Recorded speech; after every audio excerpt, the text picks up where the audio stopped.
What's up, Internet Land? Zachamus Prime, aka Zachamus Prime, here with another Transformers video review. Today, the figure that I'm reviewing is going to be the Studio Series Galvatron, which is apparently just, Megatron.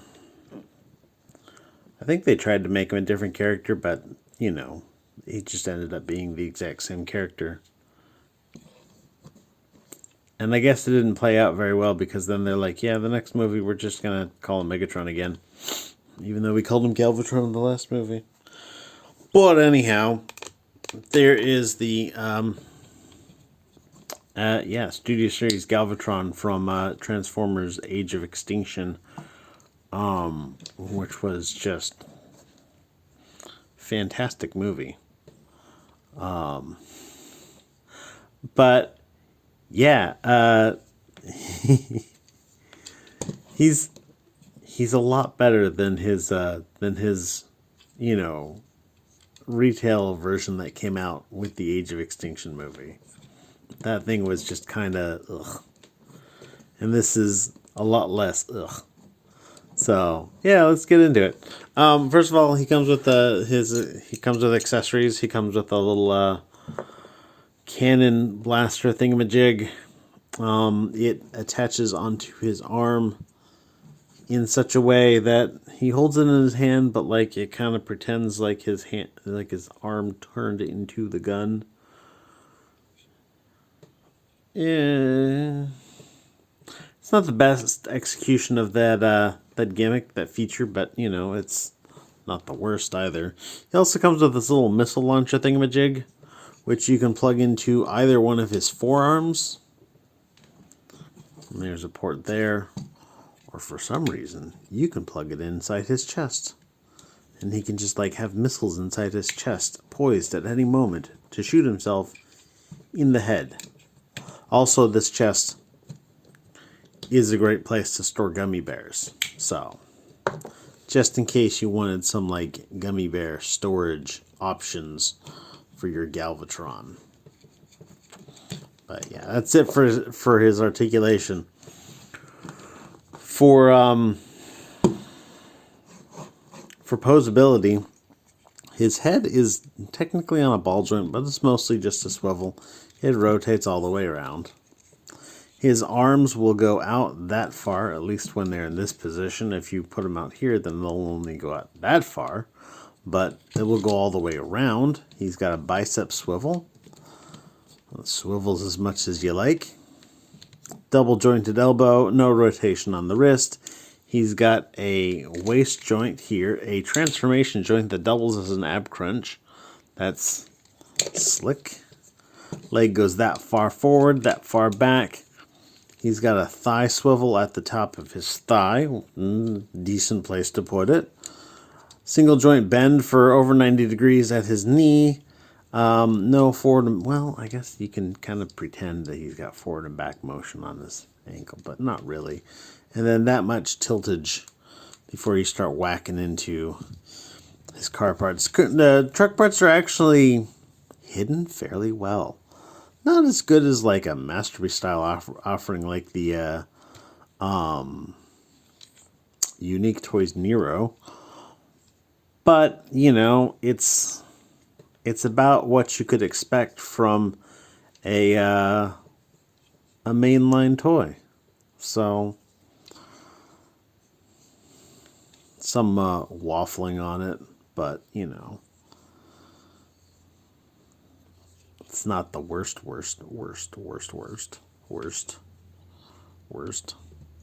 I kind of feel like there was a way to stick a thing all the way through his chest and not his back, but it's not realistic. But anyhow, let's get him transformed up. Oh, I did want to mention, so he's mostly molded in this like weird gray color, but he's got like enough silver paint apps on him that overall he gives off a fairly silver appearance. But I bet you some like rub and buff would really make this pop. I mean, honestly, if I was really into customizing Studio Series figures, probably throw down some dark paint first and then rub in a buff on top of that. But yeah. But anyhow, let's get into transformation. So to start off the transformation, we want to open up his chest to store gummy bears, probably. You can take some of the stuff here and kind of open it up a little bit. His arms are going to come around like so. But as you bring them around, you want to rotate these arms, because basically what you want to do is his arms are not going to be straight back like that. They're going to be inward somewhat. So like his elbows are touching. But before you get those into place, you do got to like tuck his head in. And it'll tuck in, and then you just kind of put this wind vane down on top of that.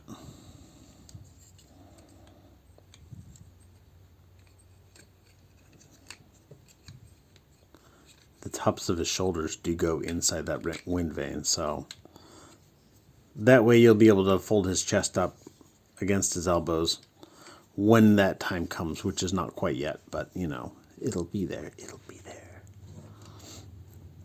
You can take this and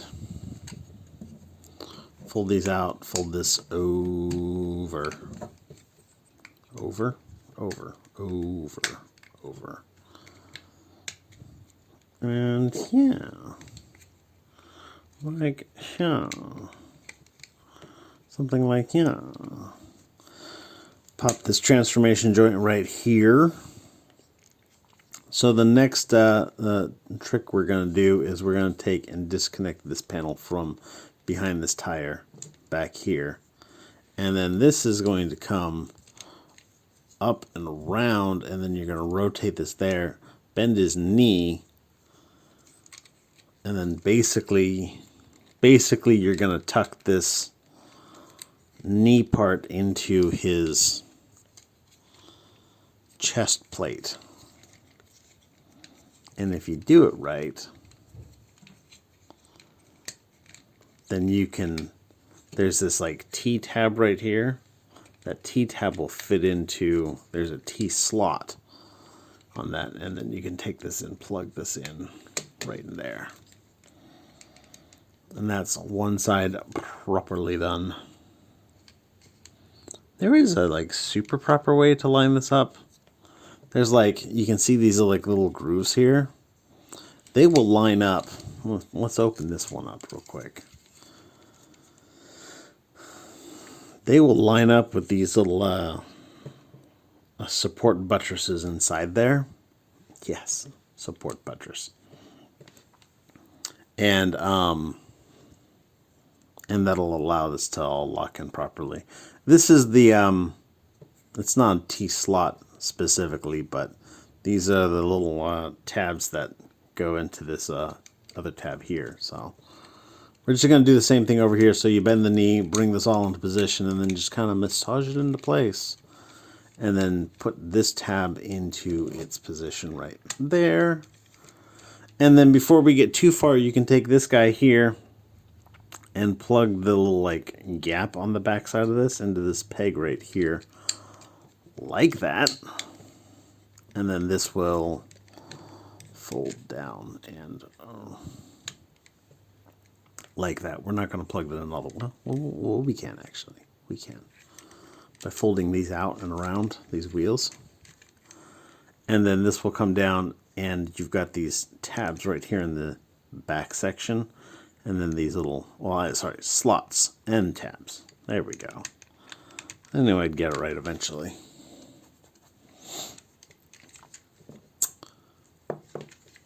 For his feet, what you want to do is you want to bend his ankle and tilt this down, fold out this wheel, and then bring his foot back up and around. Basically, you're going to separate this foot fore and aft. And then this is going to kind of fold up like that. You'll note that there's a tab right here. Sorry, a slot right there in that foot. You want to take this tab right here on his weapon, and you can plug that into... Nope, nope, nope, nope. It's this tab right here. Plug that into that slot. And then that will hang out there. Now we're going to do all that same stuff with this one. So bring that down, bring this tire out, split the foot all the way up, bring that back up, and now the feet, you got a tab in a slot and a tab in a slot. The feet are going to tab together.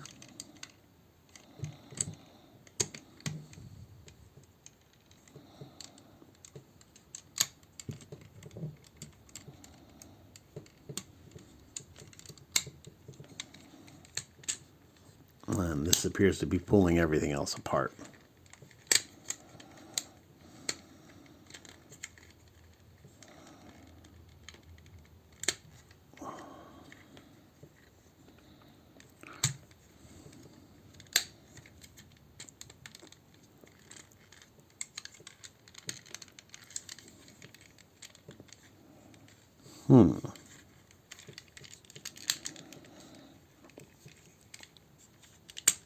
There we go. I didn't have those buttresses in the right place. And then last but not least, you just want to take these to help cover up those thigh gaps. And there he is in his truck mode. And he's a truck. He's a truck of sorts with like a big old thing hanging out in the back of his truck. If there was a way to like hide those away, and I don't see personally a way without like massively altering the engineering of this figure, but if there's a way to like hide these away, it would be a really damn good figure. As it is, I mean, if you just ignore that, then you can be like, yeah, it's a truck. It's honestly not as truck-like as the it has a better robot mode than the old mainline figure. But a worse truck mode. So a little bit of give and take, I suppose. Like with any Transformers having give and take. It's just a thing. But anyhow, that's pretty much it for this figure. Yeah, thanks everybody for watching. You guys are fantastic. Everybody stay awesome and be good to each other. See ya.